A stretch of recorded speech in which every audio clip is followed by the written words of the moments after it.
Assalamualaikum warahmatullahi wabarakatuh. Oke, kali ini saya mau review hasil cangkok susu mangga Yuen ini ya. Kali ini untuk ukuran lebih pendek ini, rimbun. Untuk tinggi kurang lebih 1,1 meter ini ya. Ini di blender bag ukuran 20 liter.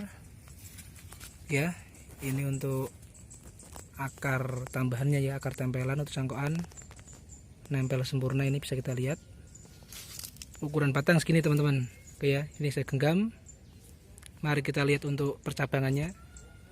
Nah ini, oke, agak banyak ini ya, ada 6 tambah 1 7 berarti ini. Oke ya, oke, kita lihat ini untuk daunnya ya. Oke, daun hijau sehat.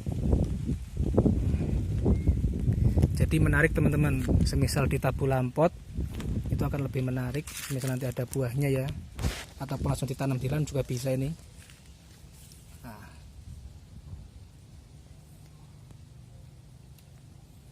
Oke, saya perlihatkan lagi nih biar lebih jelas ya. Cangkok susu mangga Yuen. Bagus ini teman-teman. Monggo bagi teman-teman yang berminat membeli cangkok susu mangga jenis Yuen ini ataupun yang jenis yang lainnya, bisa hubungi nomor WA di bawah ini.